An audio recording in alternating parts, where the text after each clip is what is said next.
मुख्य चुनाव आयुक्त ने प्रेस वार्ता में कहा, भारत के लोकसभा चुनाव में 64 करोड़ से ज्यादा मतदाताओं ने भाग लेकर बनाया विश्व रिकॉर्ड। आदर्श आचार संहिता की 90% से अधिक शिकायतों का किया निपटान। मुख्य निर्वाचन अधिकारी अनुराग अग्रवाल ने कहा, कल होने वाली लोकसभा चुनाव की मतगणना की सारी तैयारियां पूरी। शांतिपूर्ण एवं पारदर्शी मतगणना कराने के लिए कड़ी सुरक्षा तैनात। मुख्यमंत्री नायब सिंह ने कांग्रेस नेता रणदीप सुरजेवाला द्वारा आर्थिक आधार पर आरक्षण रद्द होने के बाद लगाए आरोपों पर बोला हमला। कहा, युवाओं के हक की लड़ाई अंतिम समय तक अदालत में रहेगी जारी। और प्रधानमंत्री ने देश में जारी भीषण गर्मी और मानसून के शुरू होने से जुड़ी तैयारियों की समीक्षा की। आग की घटनाओं को रोकने के दिए निर्देश। चक्रवात रेमल के प्रभाव की भी समीक्षा की।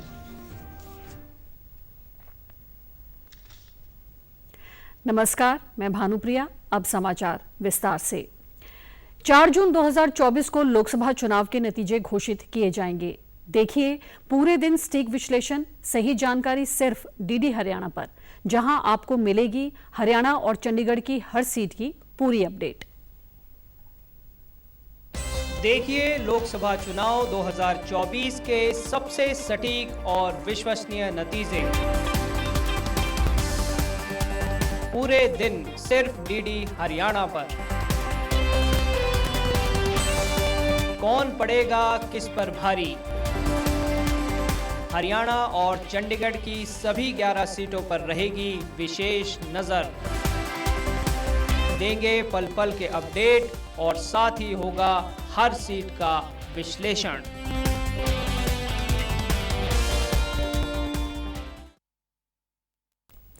मुख्य चुनाव आयुक्त राजीव कुमार ने आज नई दिल्ली में एक प्रेस वार्ता को संबोधित किया। इस दौरान उन्होंने कहा कि भारत के लोकसभा चुनाव में 64 करोड़ से ज्यादा मतदाताओं ने भाग लेकर विश्व रिकॉर्ड बनाया है। ये G7 देशों के मतदाताओं की संख्या का 1.5 गुना है।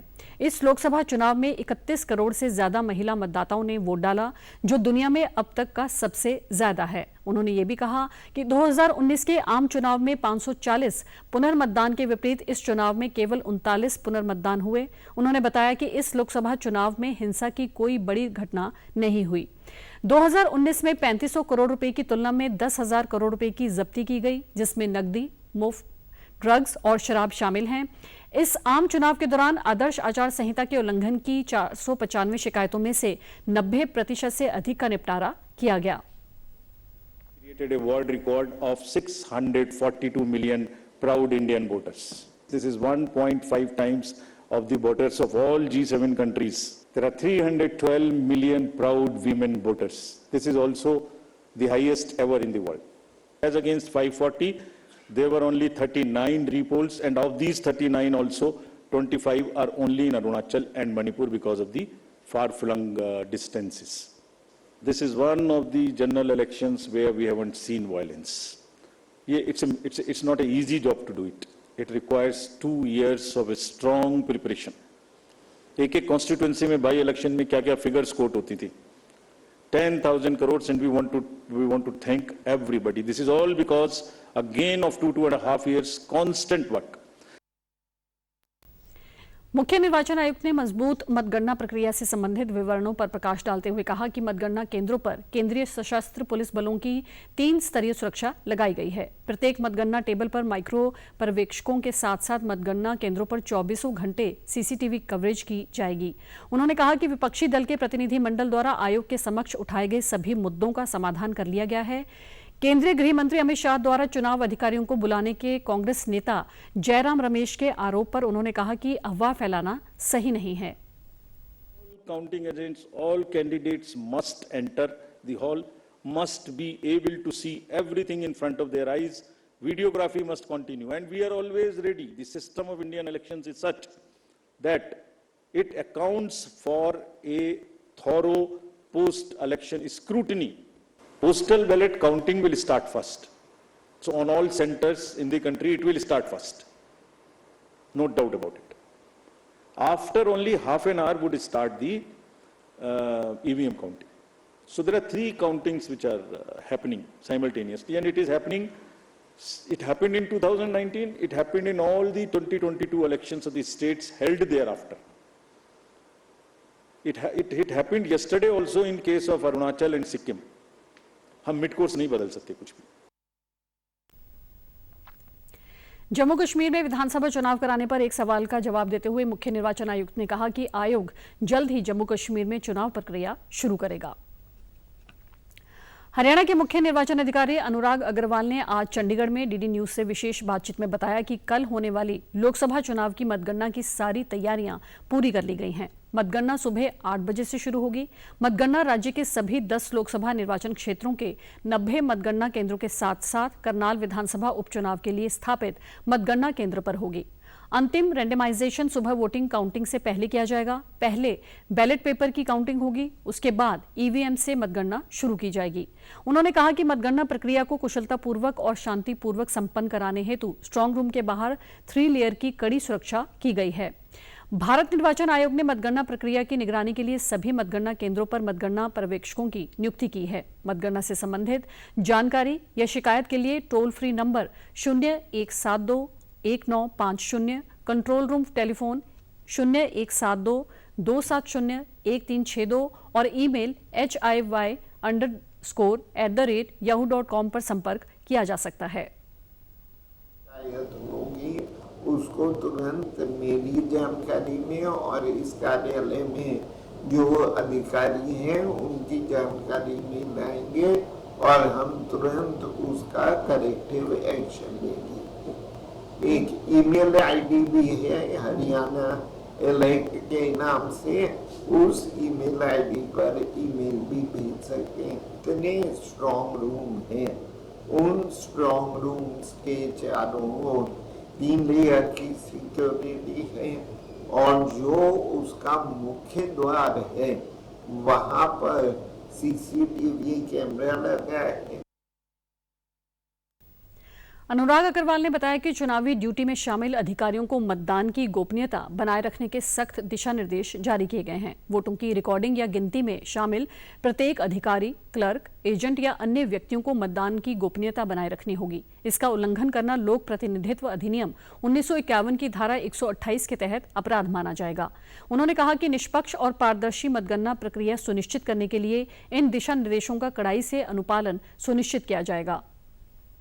मतगणना के काम में लगेंगे कि अपने काम को पूरी जिम्मेदारी और पूरी पारदर्शिता के साथ अपने काम को निभाएं और किसी भी प्रकार की कोई कोताही नहीं होनी चाहिए और यदि कोई इस प्रकार की कोशिश करता है तो उनके खिलाफ मुकदमा भी दर्ज किया जाएगा। काउंटिंग स्टाफ को ये नहीं पता कि उनकी ड्यूटी रिजर्व में है या उनकी ड्यूटी एक्चुअल काउंटिंग में है और यदि काउंटिंग में है तो कौन सी टेबल पर है। ये जो चुनाव आयोग से ऑब्जर्वर आए हुए हैं और जो रिटर्निंग ऑफिसर या ARO हैं अपनी हाजिरी में ये रैंडमाइजेशन करना है। बीजेपी का एक प्रतिनिधि मंडल चुनाव आयोग से कल मिलने पहुंचा और आयोग से मुलाकात की। भारतीय जनता पार्टी ने आयोग के सामने 4 मांगे रखी हैं। निर्वाचन सदन के बाहर केंद्रीय मंत्री पीयूष गोयल ने इसके बारे में पत्रकारों से बातचीत के दौरान जानकारी भी साझा की। इस दौरान केंद्रीय मंत्री निर्मला सीतारमण भी मौजूद रहीं। भारतीय जनता पार्टी का एक शिष्टमंडल निर्वाचन आयोग और उनके कमिश्नर्स को मिला और हमने 4 मांगे इलेक्शन कमीशन के सामने पेश की हैं। सभी अधिकारी जो काउंटिंग प्रोसेस में लगे हुए हैं उनको पूरी तरीके से काउंटिंग प्रोसेस की जानकारियां दें, उनकी ट्रेनिंग अच्छी तरीके से की जाए। मुख्यमंत्री नायब सिंह सैनी आज बीजेपी कार्यालय कर्ण कमल पहुंचे। उन्होंने कांग्रेस नेता रणदीप सुरजेवाला पर कटाक्ष करते हुए कहा कि कांग्रेस के नेता हर रोज झूठ परोसने का काम करते हैं। सुरजेवाला उस सरकार का हिस्सा थे जब इनकी सरकार में पर्ची खर्ची चलती थी और युवाओं का शोषण होता था। कांग्रेस गरीब व्यक्ति को सिर्फ वोट के लिए इस्तेमाल करती थी। युवाओं को मेरा आश्वासन है कि हम अंतिम समय तक अदालत में उनके हक की लड़ाई लड़ेंगे, किसी की नौकरी नहीं जाएगी। साथ ही उन्होंने कहा कि कल चुनाव परिणामों में भाजपा को देश की जनता का अपार आशीर्वाद मिलने जा रहा है।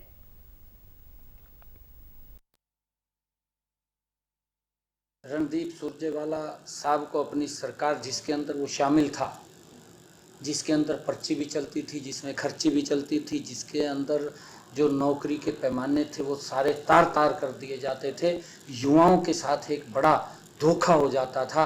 और कोर्ट जब ये प्रक्रिया को गलत करते थे तो उनको 5 साल के बाद 10 साल के बाद बाहर का रास्ता दिखाने का काम करता था। गरीब व्यक्ति को तो ये लोग वोट के लिए इस्तेमाल करते थे, उसका वोट ले लेते थे, परंतु जब कहीं नौकरी की बात आती थी तो उसको घर में भी नहीं घुसने दिया जाता था। पहली बार है कि मनोहर लाल जी ने ऐसा सिस्टम बनाया कि उस गरीब व्यक्ति को कि वो भी हरियाणा सरकार की नौकरी के अंदर आ सके, उसको आर्थिक आधार के ऊपर 5 नंबर देने का काम वो हमारी सरकार ने किया था।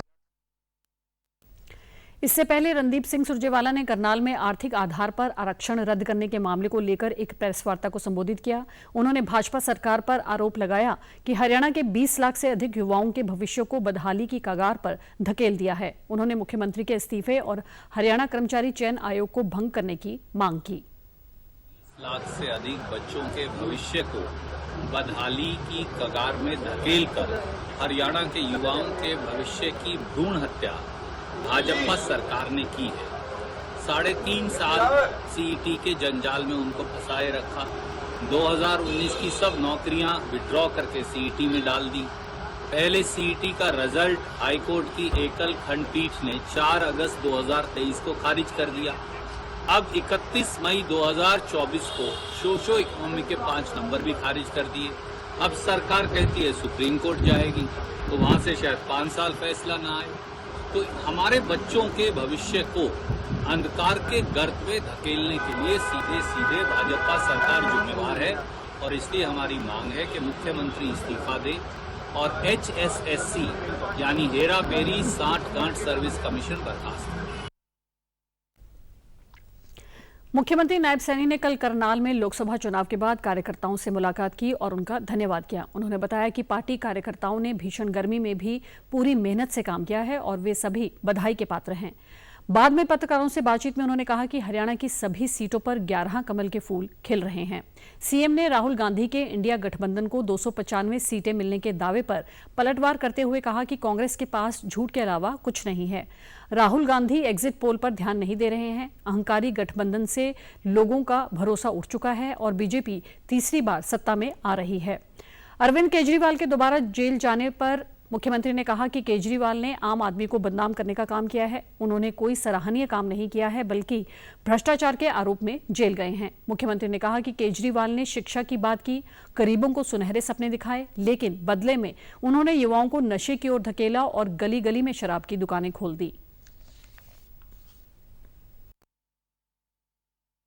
आम आदमी हमारे माँ बाप के समान ही है और उसको भी उसने बदनाम किया, उसका नाम लेकर के उनको बदनाम करने का काम केजरीवाल ने किया है। और कौन सा उसने बड़ा ऐसा काम किया है कि वो युद्ध जीत करके आया है, या उसने कोई ऐसा काम किया जिसके कारण से वो जेल में गया है? भ्रष्टाचार किया है। उसने शिक्षा की बात की थी, गरीब व्यक्ति के बच्चों को सजबाग दिखाए थे कि मैं उनको अच्छी शिक्षा दूंगा, अच्छे स्कूल बनाऊंगा और उनको अच्छी शिक्षा देकर के अफसर बनाऊंगा। ये बात केजरीवाल ने कही थी, परंतु उसने उसके एवज में क्या किया? उसके एवज में उसने उन बच्चों को नशे में धकेलने का काम किया, गली गली में ठेके खोल दिए। वहीं दिल्ली सरकार हरियाणा पर आरोप लगा रही है कि इन्होंने पानी रोक दिया है। इस पर सैनी ने कहा कि ये झूठ बोलते हैं, लोगों को गुमराह करते हैं। हमने जब भी दिल्ली को पानी की जरूरत हुई है पानी दिया है। ये सिर्फ और सिर्फ गुमराह करके अपनी राजनीति कर रहे हैं। दिल्ली के लोगों से वायदा किया था कि मैं आपको फ्री पानी दूंगा। आप अपना सिस्टम वो ठीक नहीं बैठा पाया, वो विकास की तरफ तो उसने ध्यान नहीं दिया, उसने भ्रष्टाचार की तरफ ज़्यादा ध्यान दिया। मैं केजरीवाल साहब को कहना चाहूँगा कि इन बातों से कम ध्यान दें, इन बातों की तरफ लोगों का ध्यान डाइवर्ट मत कर। आप विकास के काम को करें, उनको सुविधाएं दें। पानी आपको 100 की जगह 100 पानी जा रहा है आज भी, टिल डेट आज तक। जितना पानी एग्रीमेंट में दिल्ली को देने का हुआ था, दिल्ली के नागरिक हमारे सम्मानित सदस्य हैं, हमारे सम्मानित हैं। अगर उनको कोई तकलीफ होती है तो हरियाणा को तकलीफ होती है, उनको किसी प्रकार की तकलीफ ना हो। परंतु केजरीवाल साहब ने भ्रष्टाचार के ऊपर ज़्यादा ध्यान दिया है। लोकसभा चुनाव की कल होने वाली मतगणना को लेकर महेंद्रगढ़ जिला प्रशासन ने सभी तैयारियां पूरी कर ली हैं। नारनौल के एसडीएम जितेंद्र कुमार ने बताया कि नारनौल जिला मुख्यालय पर मतगणना के कार्य को लेकर आज कर्मचारियों व अधिकारियों की दूसरी रिहर्सल करवाई गई और तीसरी रिहर्सल कल सुबह मतगणना से पूर्व करवाई जाएगी। उन्होंने कहा कि जिले की 4 विधानसभाओं नारनौल, महेंद्रगढ़, अटेली व नांगल चौधरी की मतगणना का कार्य नारनौल में किया जाएगा। इसके अलावा भिवानी, महेंद्रगढ़ लोकसभा क्षेत्र की सभी 9 विधानसभाओं में बैलेट पेपर की गिनती का कार्य भी नारनौल में ही होगा। भिवानी, महेंद्रगढ़ लोकसभा क्षेत्र में अब तक करीब 13 से 14 हजार बैलेट पेपर प्राप्त हो चुके हैं। कल सुबह 8 बजे तक जितने बैलेट पेपर प्राप्त होंगे उन्हें काउंटिंग में शामिल किया जाएगा। जिसमें नारनौल, महेंद्रगढ़, अटेली और नांगल चौधरी।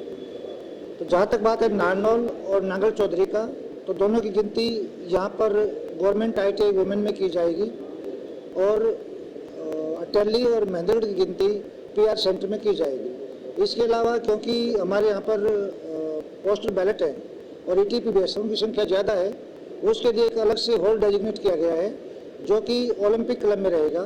तो वहाँ पर पोस्टल बैलेट की गिनती ओलंपिक क्लब के हॉल में की जाएगी। हाई रहे लगातार, तो अभी एग्जैक्ट तो मैं नहीं बता सकता, उनके इंचार्ज अलग हैं, बट अभी तक हमारे पास 13-14 हज़ार बैलेट पेपर और ETPBS आ चुके हैं।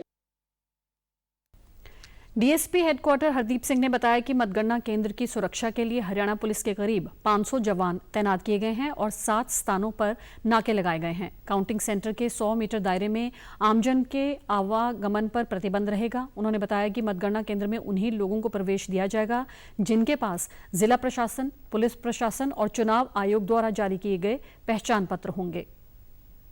का काम स्टार्ट हो जाएगा। उसके लिए हमने यहाँ से काउंटिंग सेंटर से करीब 100 मीटर दोनों साइड, आप देखेंगे रोड की लेफ्ट और राइट साइड हमने दोनों तरफ नाके लगाए हुए हैं, जो इस पे कल आवाजाही बंद रहेगी, ट्रैफिक बंद रहेगा और इसको संपूर्ण रूप से हमने यहाँ पुलिस की डिप्लॉयमेंट की हुई है। जिसको हम DC में ऑफिस से पास अलाउ किया हुआ है, सिर्फ उन्हीं को यहाँ आने दिया जाएगा। हमारे जिसमें हमने 7 नाके लगाए गए हैं और हर गेट पे गार्ड लगाई हुई है, जिसमें सिर्फ काउंटिंग एजेंट और इससे रिलेटेड ही जो होंगे वो अंदर आ पाए। इसमें करीब करीब हमारे 500 कर्मचारी, पुलिस अधिकारी और कर्मचारी नियुक्त किए गए।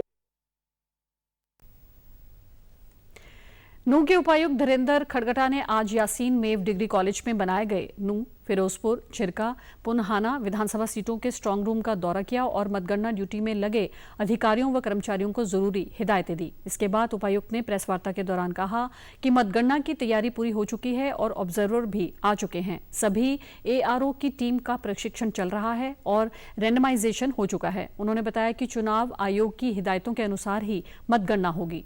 स्ट्रांग रूम के बाहर पैरामिलिट्री फोर्स, IRB और हरियाणा पुलिस के जवान कड़ी सुरक्षा के लिए तैनात हैं। उपायुक्त ने कहा कि विधानसभाओं के लिए अलग अलग टेबल हैं। मतगणना सुबह 8 बजे शुरू होगी। पहले पोस्टल बैलेट की गिनती होगी और उसके बाद EVM मशीनों को खोला जाएगा।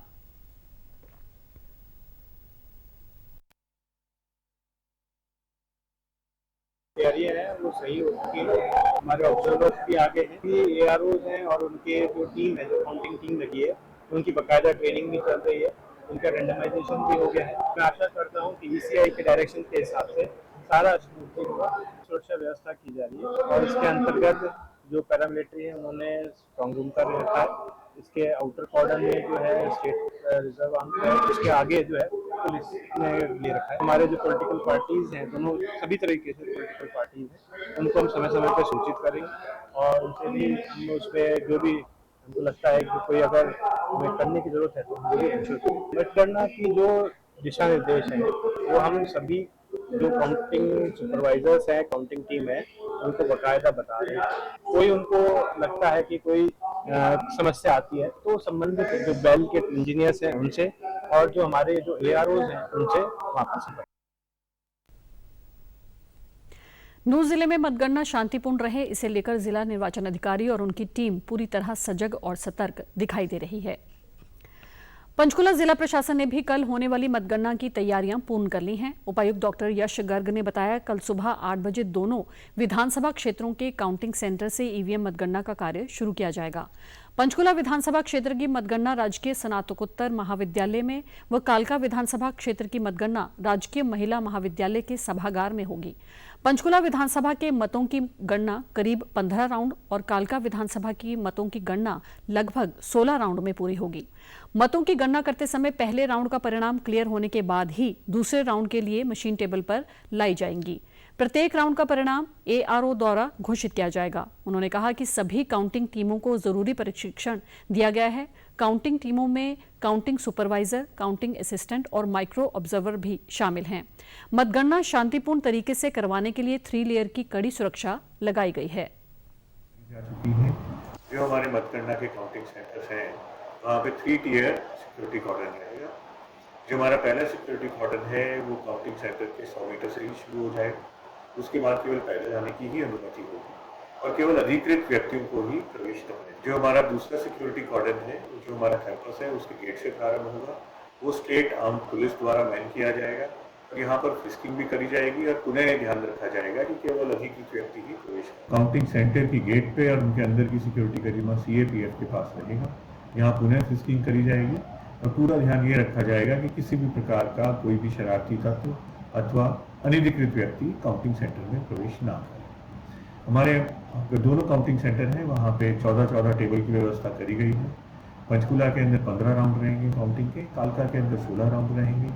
जो भी हमारी काउंटिंग की टीमें हैं वो बनाई जा चुकी हैं, उनकी दोनों रेंडमाइजेशन हो गई हैं, केवल टेबल की अलॉटमेंट जो है वो बचती है। 4 जून यानी कल लोकतंत्र के लिए बेहद महत्वपूर्ण दिन है, क्योंकि कल लोकसभा चुनाव के नतीजे पूरे देश में सामने आएंगे। उससे पहले एग्जिट पोल पर देश की राजनीति गरमाई हुई है। मुख्यमंत्री नायब सिंह सैनी ने कांग्रेस नेता राहुल गांधी के इंडी गठबंधन को 295 सीटें मिलने के बयान पर पलटवार किया। वे गुरुग्राम में एक कार्यक्रम में शिरकत करने पहुंचे थे। मुख्यमंत्री ने कहा कि प्रधानमंत्री नरेंद्र मोदी ने देश का गौरव और सम्मान बढ़ाने का काम कर रहे हैं, तो वहीं राहुल गांधी देश का सम्मान और गौरव को कम कर रहे हैं। एग्जिट पोल पर प्रतिक्रिया देते हुए मुख्यमंत्री ने कहा कि अधिकतर एग्जिट पोल में एनडीए को 400 सीट मिलती हुई नजर आ रही है और कल ये एग्जिट पोल नतीजों में तब्दील होंगे। एग्जिट पोल में हरियाणा में बीजेपी की कुछ सीटें कम होती दिखाई दे रही हैं। इस पर मुख्यमंत्री ने दावा किया कि हरियाणा में सभी 10 लोकसभा सीटें और 1 करनाल विधानसभा सीट पर कमल खिलने जा रहा है। मनोहर लाल जी ने जो गुड गवर्नेंस में हरियाणा में काम किया है और उस गुड गवर्नेंस के माध्यम से जो लाभ अंतिम व्यक्ति, गरीब व्यक्ति तक पहुंचा है, ये पहली बार है कि सरकार ने गरीब व्यक्ति के उत्थान के लिए ईमानदारी से काम किया है। हमारी डबल इंजन की सरकार देश के विकास के साथ साथ, देश के इंफ्रास्ट्रक्चर के साथ साथ देश के गरीब व्यक्ति को उत्थान के लिए भी जबरदस्त काम ये डबल इंजन सरकार ने किया है और उसका परिणाम है कि देश के लोग आज नरेंद्र मोदी जी की नीतियों से, नरेंद्र मोदी जी से बहुत प्रेम और स्नेह करते हैं। जो रुझान कल टीवी चैनल्स के ऊपर देख रहे हैं वो रुझान नहीं है, वो जब कल रिजल्ट आएगा तो उसमें तब्दील हो जाएंगे। और जो देश ने कहा है कि 400 पार सीटें दे करके मोदी जी को तीसरी बार इस देश का प्रधानमंत्री बनाएंगे। हरियाणा के अंदर भी 11 कमल के फूल कल खिलेंगे और 11 के 11 नरेंद्र मोदी जी के पास जा करके उनको तीसरी बार इस देश का प्रधानमंत्री बनाने में प्रमुख भूमिका अदा करें। प्रधानमंत्री नरेंद्र मोदी ने देश में भीषण गर्मी की स्थिति की समीक्षा के लिए कल एक बैठक की। बैठक में प्रधानमंत्री को मौसम विभाग के पूर्वानुमानों के अनुसार जानकारी दी गई कि राजस्थान, गुजरात और मध्य प्रदेश में भीषण गर्मी जारी रहने की संभावना है। इस वर्ष मानसून सामान्य रहने की संभावना है और देश के अधिकतर हिस्सों में सामान्य से अधिक वर्षा हो सकती है, जबकि प्रायद्वीपीय भारत के कुछ हिस्सों में सामान्य से कम वर्षा हो सकती है। प्रधानमंत्री ने निर्देश दिया कि आग से संबंधित घटनाओं से निपटने और उन्हें रोकने के लिए पर्याप्त अभ्यास नियमित तौर पर अवश्य किए जाने चाहिए। अग्नि जांच और अस्पतालों तथा अन्य सार्वजनिक स्थानों पर बिजली सुरक्षा की जांच नियमित तौर पर अवश्य की जानी चाहिए। प्रधानमंत्री को जंगलों की आग की समय पर पहचान करने और इसके प्रबंधन से संबंधित पोर्टल वन अग्नि की उपयोगिता के बारे में भी जानकारी दी गई। इससे पहले प्रधानमंत्री ने विशेषकर देश के पूर्वोत्तर क्षेत्रों में रेमल चक्रवात के प्रभावों की समीक्षा के लिए भी बैठक की और ताजा हालातों की जानकारी ली।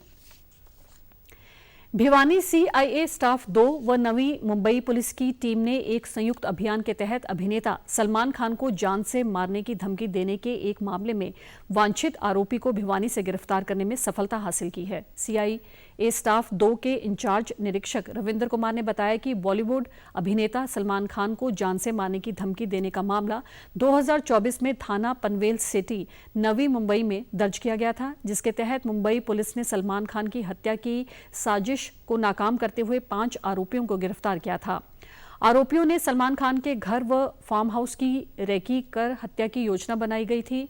सीआईए स्टाफ 2 भिवानी को नवी मुंबई पुलिस से सूचना प्राप्त हुई थी कि आरोपियों की साजिश में भिवानी जिला के गांव तिगडाना निवासी एक व्यक्ति की भी भूमिका है। सीआईए स्टाफ 2 भिवानी की टीम व नवी मुंबई पुलिस की संयुक्त टीम ने भिवानी से इस मामले में आरोपी को काबू किया है, जिसकी पहचान गांव तिगडाना निवासी दीपक उर्फ जॉनी के रूप में हुई है। उन्होंने बताया कि आरोपी दीपक कई वर्षों से नवी मुंबई में रहता था। वह सलमान खान के घर व फार्म हाउस की रेकी व हत्या की योजना बनाने आरोपियों के संपर्क में था। आरोपी दीपक को कल मुंबई पुलिस को सौंपा गया। सलमान खान जो स्टार है उसकी हत्या की एक साजिश में कुछ व्यक्ति गिरफ्तार किए गए थे। उस साजिश में शामिल एक अन्य युवक की गिरफ्तारी के लिए भिवानी पुलिस से मदद मांगी गई थी, जिसमें उच्च अधिकारियों के आदेश अनुसार CE2 को जिम्मेदारी दी गई थी, जिसमें CE2 ने नवी मुंबई पुलिस के साथ ज्वाइंट ऑपरेशन करते हुए दीपक उर्फ जॉन सन्नोवासी जो तिगडाना गाँव का मूल निवासी है और करीब 15-20 साल से मुंबई में से परिवार रहता को गिरफ्तार करके नवी मुंबई पुलिस के हवाले किया गया है, जिन्होंने उसको कोर्ट में पेश कर ट्रांजिट रिमांड पर लेकर मुंबई के लिए रवाना हुए हैं। और ये लड़का उस हत्या की जो साजिश है उसमें 120वीं का मुलजिम जो अभी तक प्रारंभिक तौर पर सामने आया है, नाम आया इसका, और इसकी गिरफ्तारी बाकी डिटेल मुंबई पुलिस बता सकती है। मौसम विभाग ने अगले 3 दिनों में पश्चिमी, उत्तर, मध्य और पूर्वी भारत में भीषण गर्मी में कमी आने का अनुमान व्यक्त किया है। मौसम विभाग ने कहा है कि हिमाचल प्रदेश, राजस्थान, मध्य प्रदेश और छत्तीसगढ़ के कुछ हिस्सों में गर्मी की स्थिति बनी रहेगी। भीषण गर्मी की स्थिति इस महीने की 4 तारीख तक हरियाणा, पंजाब, चंडीगढ़, जम्मू कश्मीर, लद्दाख, दिल्ली, उत्तर प्रदेश और ओडिशा में भी रहेगी। मौसम विभाग ने देश के विशेष हिस्से में अधिकतम तापमान में कोई बड़ा बदलाव नहीं आने का अनुमान भी व्यक्त किया है। गुवाहाटी समेत असम के कई हिस्सों में तेज बारिश हो रही है। बारिश के कारण असम के 13 जिलों में बाढ़ आ गई है, जिसके कारण कुल 564 गांव प्रभावित हो गए हैं। मौसम में बदलाव के साथ असम में जहां तापमान में कमी दर्ज की गई है और लोगों को राहत मिली है। 4 जून यानी कल लोकसभा चुनाव के नतीजे घोषित किए जाएंगे। देखिए पूरे दिन सटीक विश्लेषण, सही जानकारी सिर्फ डीडी हरियाणा पर, जहां आपको मिलेगी हरियाणा और चंडीगढ़ की हर सीट की पूरी अपडेट। देखिए लोकसभा चुनाव 2024 के सबसे सटीक और विश्वसनीय नतीजे पूरे दिन सिर्फ डीडी हरियाणा पर। कौन पड़ेगा किस पर भारी? हरियाणा और चंडीगढ़ की सभी 11 सीटों पर रहेगी विशेष नजर। देंगे पल पल के अपडेट और साथ ही होगा हर सीट का विश्लेषण।